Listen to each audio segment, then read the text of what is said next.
livro de, pô, eu acho que é interessante fazer um capítulo que seja de tal jeito, fazer o blog, fazer não sei o quê. Eu queria, de alguma forma, colocar alguma dessas várias estruturas assim, de redes sociais, e de foto, de coisas na internet. E é engraçado, porque eu pensava muito em fazer isso e todas as vezes que eu tentava ficava artificial, ficava estranho, parecia besteira. E essa veio muito naturalmente, que era a última cena que você vê o João assim, no livro, né? Ele tá depois volta para uma mais antiga, mas essa, cronologicamente, é a última. E não sei, quando eu escrevi, essa cena já existia sem ser foto, era uma cena. E ela era absolutamente imagética, você não tinha praticamente sentimento nenhum de escrita, ela era cenas, assim, pequenos recortes de imagem enquanto ele está saindo. E eu percebi que aquilo, quando você vê, às vezes, ainda mais hoje em dia que as pessoas tinham foto digital, que as pessoas tinham 300 fotos de uma festa, você vê às vezes uma pasta, você consegue remontar uma narrativa a partir daquilo. Você vê a foto 61, 62 até 70, e você vê as coisas acontecendo. E eu achei que era interessante descrever dessa forma e não mostrar onde aquilo estava. Porque você tem várias possibilidades. Você pode achar que aquilo está na pasta do computador de alguém. Inclusive, se você vê que está tudo em minúscula, tem um personagem no começo do livro que tira foto e só usa minúscula. É uma sensação que ninguém deve fazer, mas que está lá, se alguém quiser fazer. E eu achei que era interessante... Não, mas eu tenho essas paranoias. Eu fiquei olhando os nomes que você dava para as fotos. Festa da Paulinha, 54.jpg. Eu falei assim, deixa eu buscar para ver se ele fez alguma relação aqui disso. É gostoso isso. É legal essa sensação de você colocar pequenas coisas que você não tem a menor ideia se alguém vai perceber, mas é quase um carinho assim, com um livro que eu acho que quando a pessoa percebe, ela gosta, se sente recompensada, né? Pô, eu fui atrás e tava essa pequena ligação, assim, legal. Eu não sei o quanto eu fui capaz de fazer isso, mas eu tentei. E nessa parte da coisa da foto, você pode pensar que é um site de Flickr, Fotolog, que está posto ali, você pode achar que é a pasta de alguém, você não sabe se alguém está lendo aquilo ou se é um narrador.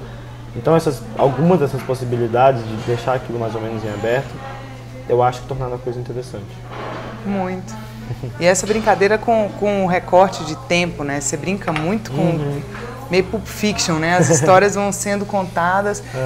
A gente teve essa inauguração em Pulp Fiction, mas depois o cinema trouxe muito isso, né? Da desconstrução da narrativa, que é uma tendência moderna mesmo, contemporânea da escrita, de você fugir da linearidade dos fatos. Então você reconstrói a narrativa brincando. Pois é engraçado, porque o meu livro, em termos narrativos, você pode entender narrativa de várias maneiras, mas se você for pensar em termos de um enredo, de vários aqui, ele não é tão complexo, ele não tem vários tramas que se subtramam, são mais assim, existem outros aspectos narrativos que eu espero que sejam complexos, mas nesse sentido não tanto. E é engraçado a falta de linearidade, tem gente que faz isso de uma maneira absolutamente maestral e é de uma genialidade inteira, mas em parte hoje em dia, você fazer uma trama não linear, ela é fácil também, sabe? Tipo, não é mais difícil do que fazer uma trama linear, então é meio perigoso às vezes, eu acho, você... Não falo nem no seu caso que você falou não, mas você tem às vezes uma coisa de nossa, esse livro é tão complexo, porque ele é fragmentado, mas é fácil fazer um livro fragmentado, é só você não juntar as partes. Se você joga um monte de coisa no livro, ele está fragmentado, ele não está coeso. Então, mas você corre isso também de ter nada com coisa nenhuma. Pois é. Porque até para você desconstruir, você tem que ter uma psicologia de construção. Então, né? assim, eu acho que o livro tem vários méritos narrativos, mas quando as pessoas elogiam às vezes a fragmentalidade, eu acho, tá, mas... Foi natural, né? Acaba sendo natural. Foi uma elaboração, então, assim, são outros aspectos que eu acho que podem ser interessantes e podem ser louváveis, mas o mero fato de não ter um enredo direitinho e ter um caráter mais fragmentado, eu acho que ele acaba sendo fácil, sabe? Se você já parte do pressuposto que isso é possível, né? Então, o mais difícil é você fazer isso primeiro, você saber usar isso de uma maneira interessante, mas depois que isso já existe, é até mais fácil você fazer um livro fragmentado e não linear do que um livro bonitinho, eu acho, assim, onde as coisas façam um sentido narrativo convencional, talvez. Olha, Vinícius, fico muito feliz, sabe?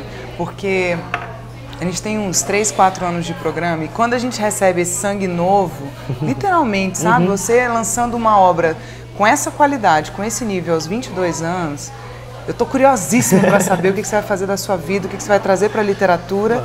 Saber que em Brasília a gente já tem uma geração de escritores competentes, sabe? Eu fico muito feliz mesmo. E ansiosa. Tô de olho, você tá no foco agora. Legal. Obrigado por ter vindo, Obrigado viu? por ter me chamado. E aí, gente, Vocês encontram o livro do Vinícius, procurem saber, procurem essa leitura, porque vale muito a pena. E eu fico com vocês no próximo Tirando de Letra. Até já!